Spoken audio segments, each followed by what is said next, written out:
Hello dear learners, welcome to my YouTube channel. So ये हमारे class 10th maths का chapter number 4 के lecture series का lecture number 3 है, जिसमें हम पढ़ेंगे फैक्टराइजेशन मेथड के बारे में। सो फैक्टराइजेशन मेथड क्या होता है आपने क्लास 9th में भी पढ़ा हुआ है, बट स्टिल आज हम इसको एक बार ब्रीफ करेंगे ताकि जब आप एनसीईआरटी की एक्सरसाइज सॉल्व करें तो आपको कहीं भी कोई मुश्किल ना हो। सो फैक्टराइजेशन क्या होता है और क्यों यूज़ किया जाता है फैक्टराइजेशन मेथड को।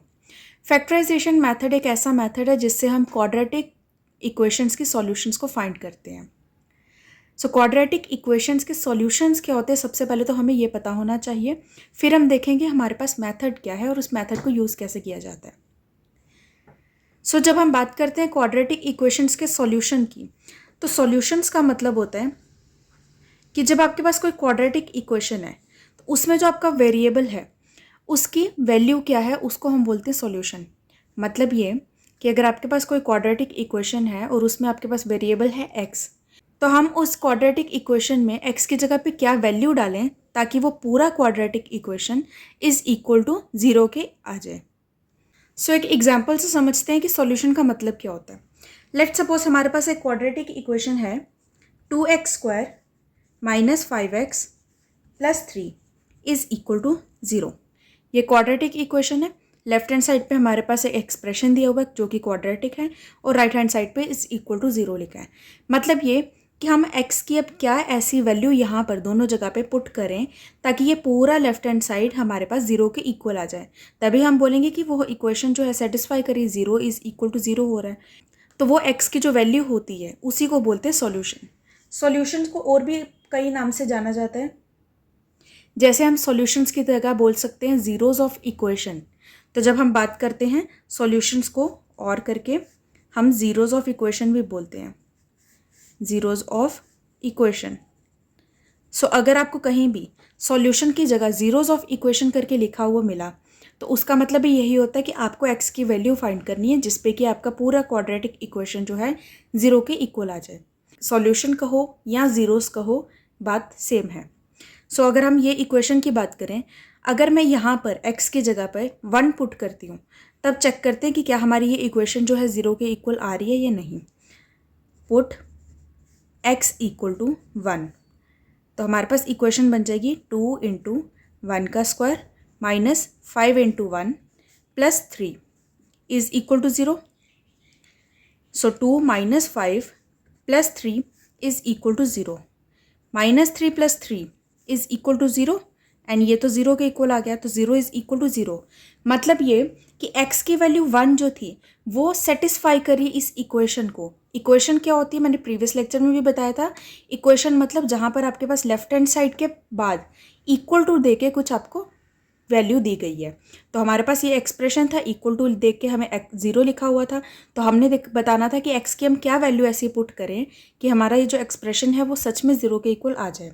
तो हमने x की वैल्यू 1 पुट करके चेक किया तो हमारे पास 0 आ रहा था। तो x की वो वैल्यू जिस पे कि आपका एक्सप्रेशन जो है वो सेटिस्फाई कर रहा है, वो आपकी इक्वेशन सेटिस्फाई कर रही है, उस वैल्यू को हम बोलते हैं zeros of equation.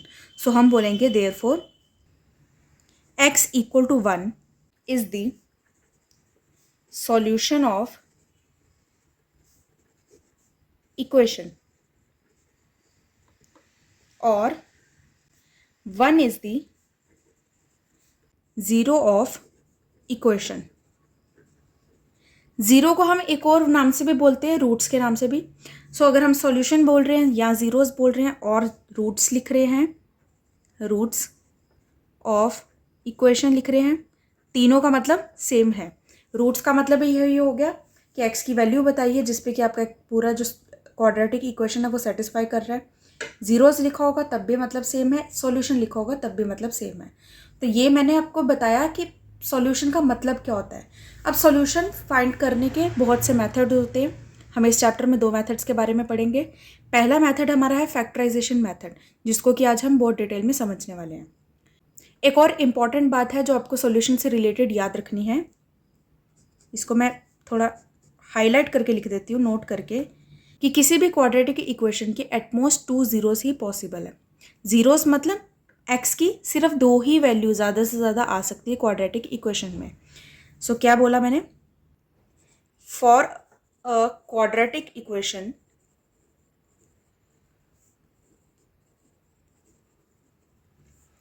There are at most 2 zeros possible. क्या मतलब इस बात का? एटमोस्ट मतलब ज़्यादा से ज़्यादा 2 zeros पॉसिबल है। तो मतलब ये कि कोई भी क्वाड्रेटिक इक्वेशन होगी तो उसमें आपके पास x की 2 वैल्यूज़ आ सकती हैं, जिसको आप पुट करोगे तो आपकी पूरी इक्वेशन सेटिस्फाई करेगी। 2 से ज़्यादा कभी भी पॉसिबल नहीं है, 2 से कम आ सकती है।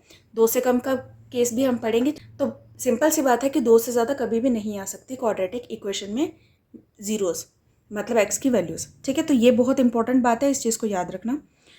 सो अब हम समझते हैं कि फैक्टराइजेशन मेथड कैसे वर्क करता है। सो नाउ फैक्टराइजेशन क्या होता है? As the name suggest, factorisation मतलब फैक्टर्स बनाना। ठीक है, सिंपल वर्ड्स में ये। और ये जो फैक्टराइजेशन मेथड है इसको हम मिडिल टर्म स्प्लिटिंग मेथड भी कहते हैं, आपने क्लास 9th में पढ़ा हुआ है। तो और करके लिख देती हूँ एक बार कि इसको हम मिडल टर्म स्प्लिटिंग मेथड भी बोलते हैं। अब वर्क कैसे करता है ये, उसके लिए हम एग्जांपल लेंगे जो अभी हमने पहले देखी थी। तो हमारे पास इक्वेशन थी 2x² - 5x + 3 is equal to 0। ये हमारे पास एक इक्वेशन है, क्वाड्रेटिक इक्वेशन है, इसकी हमने करनी फैक्टराइजेशन, जिसको कि हम बोलते हैं middle term splitting method. So middle term splitting मतलब कि आपके पास ये जो मिडिल टर्म है, बीच की टर्म है, इसको हमने करना है स्प्लिट।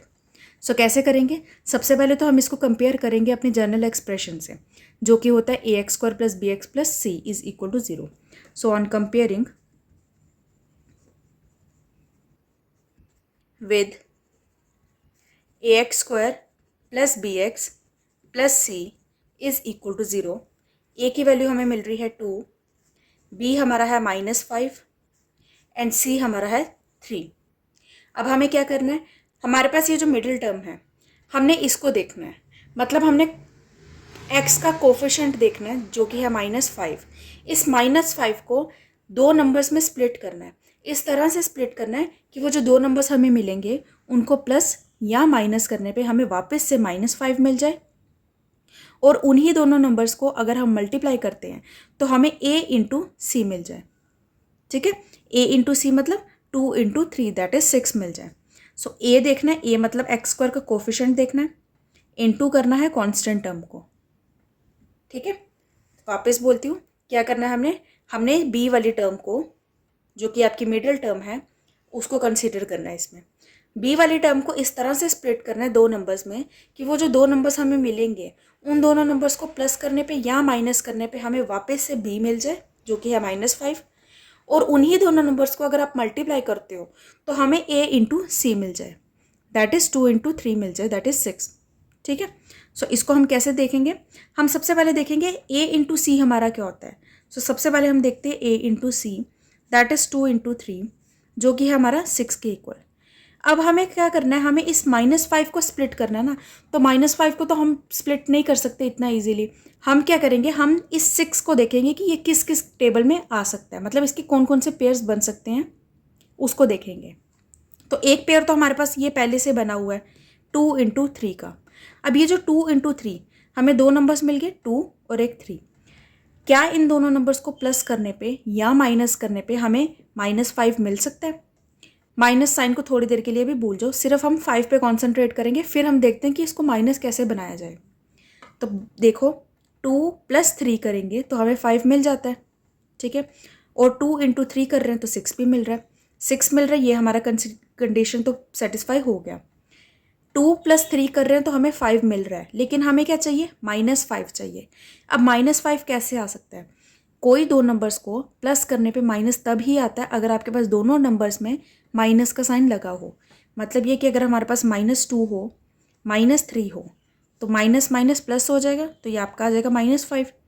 और अगर हम -2 को मल्टीप्लाई करते हैं -3 से तो माइनस माइनस कैंसिल हो जाएगा, 2 इंटू 3 6 आ जाएगा। ठीक है, तो हमें दोनों नंबर्स मिल रहे हैं, -5 मिल रहे हैं जो कि हमारा है b, और हमें 6 मिल रहा है जो कि हमारा है a इंटू सी। किससे मिल रहा है? 2 नंबर से। कौन कौन से? एक है -2, एक है -3। इन दोनों नंबर से हमें ये और ये दोनों कंडीशन सेटिस्फाई कर रही है। इसका मतलब हमने -5 को 2 नंबर्स में स्प्लिट कर दिया। कौन से 2 नंबर्स में? -2 में और -3 में। अब इसको लिखना कैसे है, हमने करना है 2x² तो एज इट इज़ रहेगा ये पूरा, इसको हमने स्प्लिट किया ना तो इसी को लिखेंगे -2, ये वाला पहले लिख लिया, x रहेगा इसके साथ, फिर हम लिखेंगे second number that is -3, x रहेगा इसके साथ भी, +3 as it is equal to 0। अब ये x की क्या बात है, x हमने क्यों ऐसे रखा, क्योंकि हमारे पास -5x था, तो अगर मैं -2x को -3x से प्लस करती हूँ, मतलब -2x -3x is equal to -5x आएगा। लाइक टर्म्स आपस में प्लस हो जाती है, ये आपको पता है इतने से बाद, तो x रहेगा ना साथ में -5 के साथ x, वही तो हमारी मिडिल टर्म है, पूरी मिडिल टर्म तो हमारी -5x है, चाहे हम a b c की बात कर रहे हैं पर मिडिल टर्म तो हमारी x के साथ है ना, तो इसलिए हमें x चाहिए। प्लस ये कि हम a इंटू सी की बात चाहे कर रहे हैं, लेकिन आपको ये भी देखना है कि पूरी टर्म की अगर हम बात करें 2x² इंटू 3 करें तो क्या आएगा, 6x² आएगा। तो आपको जब इसको मल्टीप्लाई करना है तो यहाँ पे भी आपका x इंटू x² आ रहा है, इसीलिए x को इस तरह से स्प्लिट किया जाता है। इतना काम हो गया।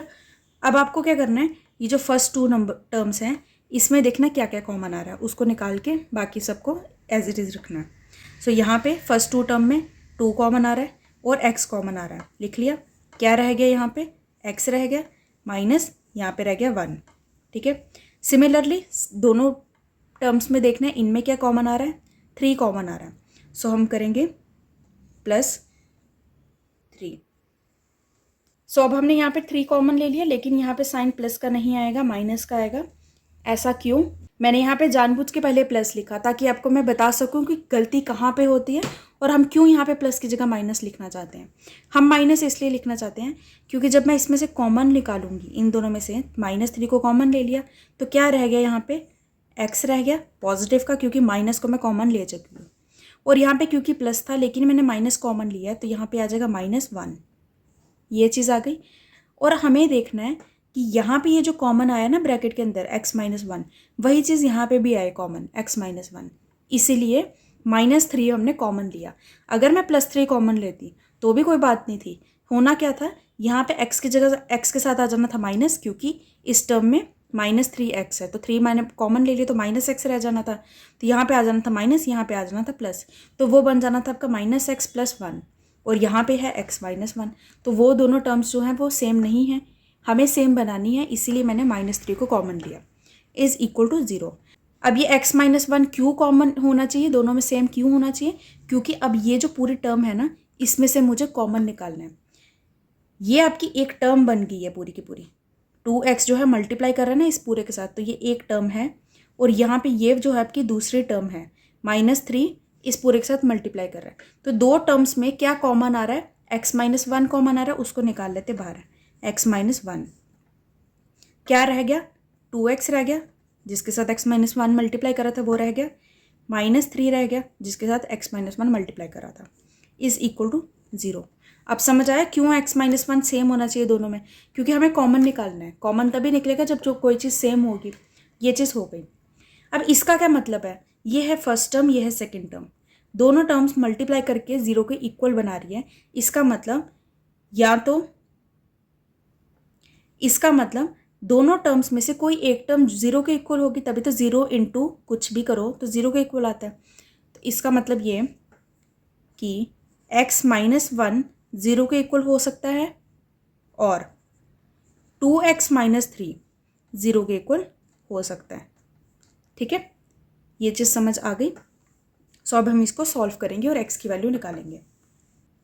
सो इससे ये -1 इधर चला गया तो x की वैल्यू आ गई 1, और यहाँ पे x की वैल्यू कैसे आएगी, ये -3 यहाँ पे चल जाएगा, +3 ये मल्टीप्लाई है इधर जाके डिवाइड हो जाएगा, तो x की हमें 2 वैल्यूज़ मिल गई, एक है x इज़ इक्वल टू 1, दूसरा है x इज़ इक्वल टू 3/2। और मैं क्यों लिखा, क्योंकि दोनों में से कोई भी आप वैल्यू कुछ भी पुट करोगे इसमें तो आपका जो आंसर है वो 0 के इक्वल ही आना है। x इज इक्वल टू 1 तो हम पहले चेक कर चुके हैं अभी स्टार्टिंग में जब मैंने आपको सॉल्यूशंस के बारे में बताया था क्या होता है। सिमिलरली आप 3/2 भी पुट करके अगर देखो तो आपका आंसर जो है वो 0 ही आएगा। तो इसको एक बार वेरीफाई कर लेते हैं, इसको तो हम कर चुके हैं, इसको वेरीफाई करते हैं। हम इस इक्वेशन में x की जगह डालेंगे 3/2 को, सो इक्वेशन हमारी थी 2x², x² की जगह लिखेंगे 3/2 का square minus 5 into 3/2 plus 3 is equal to 0। Check करते हैं, यहाँ पे 2 इंटू 3/2 का स्क्वायर करेंगे तो 9/4 आ जाएगा, minus 5 into 3 15 divided by 2 plus 3 is equal to 0। ये कैंसिल हो जाएगा, 2 आ जाएगा, तो 9/2 minus 15/2 plus 3 is equal to 0। LCM लेंगे, सो 2 एलसीएम लेकर आ गया, 9 minus 15 plus 6 is equal to 0। So 9 plus 6 कितना होता है? 15 होता है। 15 minus 15 divided by 2 is equal to 0। 15 minus 15 is equal to 0, so 0 is equal to 0, hence verified. Hence verified. So verify हो गया, मतलब ये कि x की जगह मैंने जब 3/2 पुट किया तब भी मेरा इक्वेशन जो है 0 इज इक्वल टू 0 ही बन रहा है। इसका मतलब 3/2 भी उस इक्वेशन का सॉल्यूशन है, और x इज इक्वल टू 1 भी इक्वेशन का सॉल्यूशन है, वो तो हम पहले देख चुके हैं। So therefore x is equal to 1 and x is equal to 3/2 are the zeros or solutions of the equation। ठीक है, आई होप आपको ये समझ आया होगा कि क्या मतलब होता है सॉल्यूशंस का और कैसे इसको सॉल्व करते हैं। सो अब आपने जब ये इक्वेशन सॉल्व की तो आपको पता चल रहा है यहाँ पे आपके पास 2 वैल्यूज़ आ रही है x की, तो यही मैंने आपको बोला था कि एटमोस्ट 2 वैल्यूज़ ही पॉसिबल है। थर्ड अगर पॉसिबल होती तो आ ही जाती, थर्ड पॉसिबल नहीं है। इसका भी रीज़न है क्योंकि हमारे पास वहाँ पे x² होता है क्वाड्रेटिक इक्वेशन में। वेरिएबल की जितनी भी डिग्री होती है, मतलब हाईएस्ट पावर होती है, उतने ही सॉल्यूशंस पॉसिबल हैं, ये आप याद रखना। जैसे आपका क्यूबिक इक्वेशन होता है, उसमें x³ होता है, तो क्यूब होने के कारण x की 3 वैल्यूज़ एट मोस्ट पॉसिबल है। 3 से ज़्यादा कभी नहीं आती, 3 आएंगी। ठीक है, सिमिलरली अगर आप लीनियर इक्वेशन की बात करो तो x⁻1 होता है, तो इसीलिए x की एक ही वैल्यू पॉसिबल है हमेशा। और सिमिलरली अगर हम क्वाड्रेटिक की बात करें वो तो आपने देख लिया, क्योंकि x² होता है तो 2 वैल्यूज़ ही पॉसिबल है इक्वेशन की। ठीक, तो ये चीज़ भी हमने समझ ली। एक और एग्जाम्पल देखते हैं और इस फैक्टराइजेशन मेथड को यूज़ करते हैं ताकि आपको और अच्छे से क्लियर हो जाए। सो ये सेकेंड एग्जाम्पल भी आपकी NCERT की ही एग्जाम्पल है। इक्वेशन आपकी 6x² minus x minus 2 is equal to 0। इसको भी सॉल्व करना है फैक्टराइजेशन मेथड को यूज़ करके। जब आप इसको एक कंपेयर करोगे जनरल एक्सप्रेशन से तो आपको क्या पता चलेगा, a की वैल्यू आपकी आ रही 6, b आपका आ गया -1 और c आपका आ गया -2। ठीक है, अब हमें क्या करना है, मिडिल टर्म जो है उसका जो b है -1 दैट इज, उसको हमने इस तरह से स्प्लिट करना है कि हमें जो 2 नंबर्स मिले वो ऐसे नंबर्स हों जिनको कि प्लस या माइनस करने पे हमें -1 वापस मिल जाए, और वही दोनों नंबर्स को जब आप मल्टीप्लाई करोगे तो हमें a इंटू सी मिल जाए। ये होता है कंसेप्ट।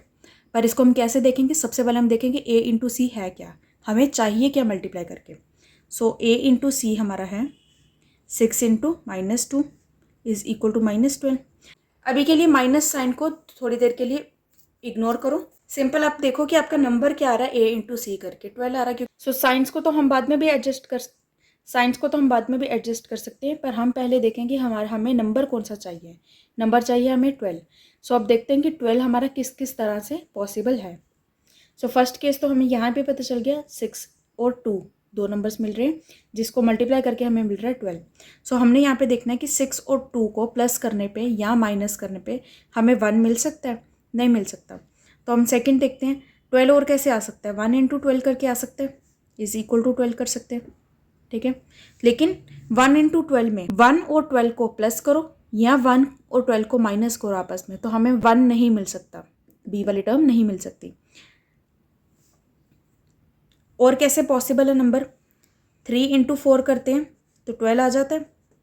ठीक है, 3 इंटू 4 करके 12 आ जाता है। और ये जो दो नंबर्स मिले हैं हमें 3 और 4, इनको आपस में अगर आप प्लस करते हो तो हमें मिलेगा 7, जो कि हमें नहीं चाहिए। लेकिन अब इन दोनों नंबर्स को अगर आप माइनस करते हो तो हमें मिलता है 1, जो कि हमें चाहिए। तो इसका मतलब हमें यहाँ पे पता चल रहा है कि हमारे पास यही दो नंबर्स हैं ऐसे जिनको हम यूज़ कर सकते हैं अपने स्प्लिटिंग मेथड में। तो अब हम देखेंगे साइन की बात। हमें क्या चाहिए मल्टीप्लाई करने पे? -12 चाहिए। तो -12 कैसा आ सकता है? या तो आप इस 3 के साथ माइनस लगा दो या 4 के साथ माइनस लगा दो। किसी एक नंबर के साथ जब माइनस लगाओगे तभी तो प्रोडक्ट में भी माइनस आएगा। ठीक है, अब देखना हमने ये है कि हम दोनों में से किसके साथ माइनस लगाएं। उसके लिए हमने देखना है कि हमें प्लस माइनस करके क्या वैल्यू चाहिए। प्लस माइनस करने पे हमें -1 चाहिए, माइनस साथ में चाहिए। तो माइनस कब आएगा? जब आप बड़ी टर्म के साथ माइनस लगाओगे तभी तो -4 + 3 करोगे तो -1 आएगा। तो इसका मतलब हम यहाँ पे माइनस लगाएंगे। सो हम करेंगे 3 × -4, तो ये -12 आ जाएगा। एंड 3 को -4 करोगे तो आपके पास -1 आ जाएगा। तो इसका मतलब हमें नंबर्स क्या मिल रहे हैं? 3 और -4। ये चीज़ समझ आ गई? तो अब हम इसको लिखेंगे, किस तरह से लिखा जाता है।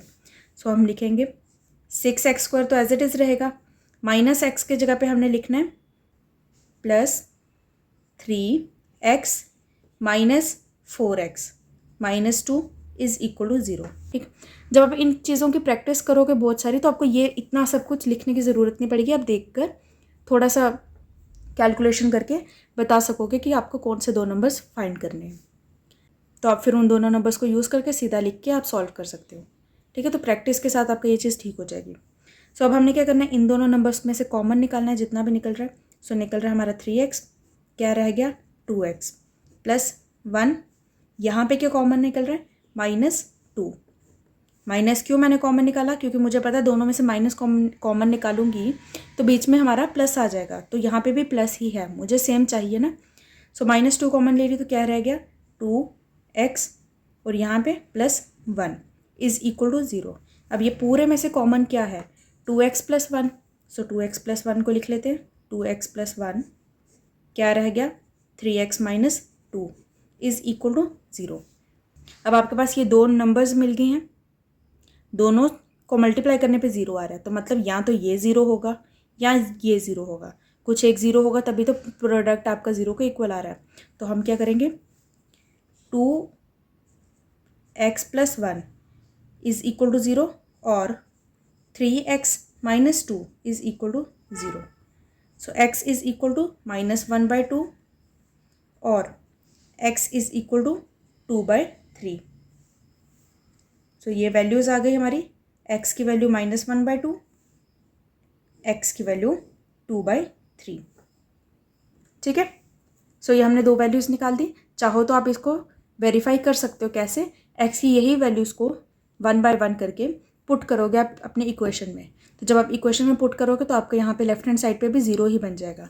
तो जब 0 बन जाएगा तो वेरीफाई हो जाएगा, मतलब x की वैल्यू आपने सही सॉल्व की है। सो आई होप आपको ये समझ आया होगा किस तरह से उसको सॉल्व किया जाता है। एक और एग्जांपल देख लेते हैं जिसमें कि हमारे पास इक्वेशन जो है उसमें रूट दिया हुआ है, रूट की फॉर्म में, उसको कैसे स्प्लिट किया जाता है।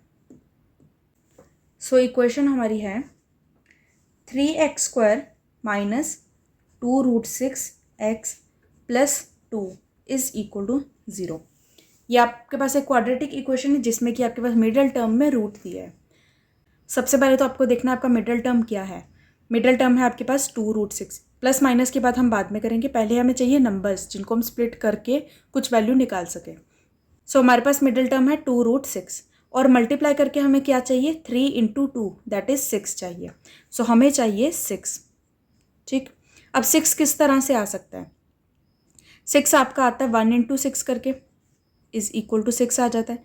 लेकिन हमें क्या चाहिए यहाँ पे? रूट की फॉर्म में चाहिए। तो हम एक काम करते हैं, रूट में एक्सप्रेस करके देखते हैं कि 6 हमारा किस तरह से आ सकता है। सो 6 हमारा आ सकता है √6 × √6। सबसे सिंपल, √6 × √6 करोगे तो 6 आ जाएगा।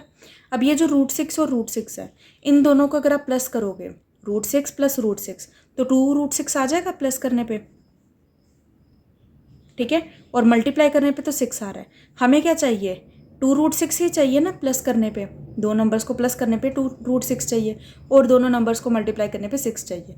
तो सिंपल हमें पता चल गया कि हमारे पास जो 2 नंबर्स हैं वो हैं √6। अब हम देखेंगे साइंस को, साइन कैसे चाहिए। हमें मल्टीप्लाई करने पे +6 ही चाहिए था, वो हमें मिल गया।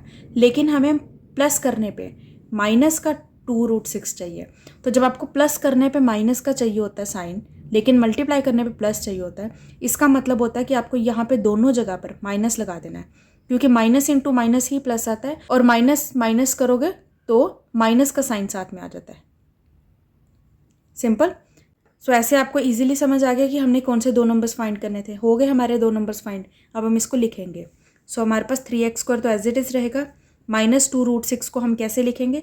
-√6x -√6x plus 2 is equal to 0।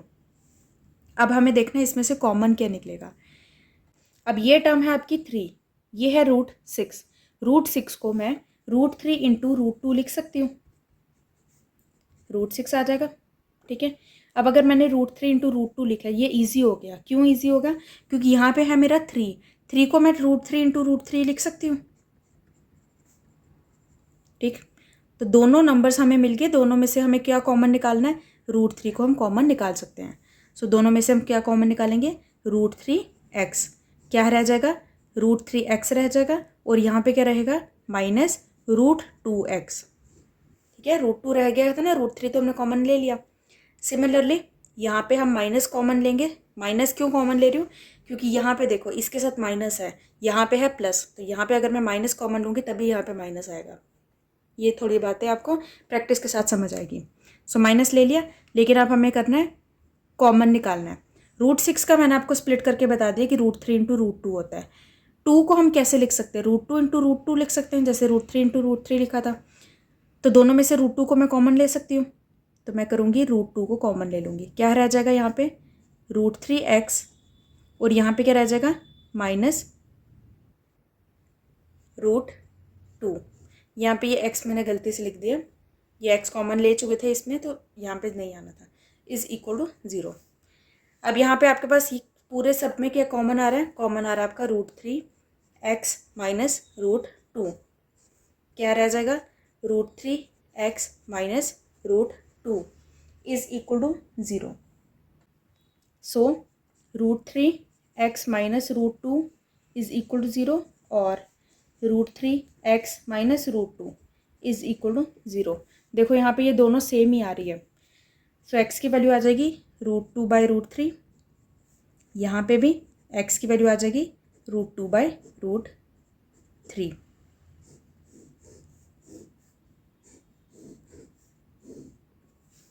ठीक।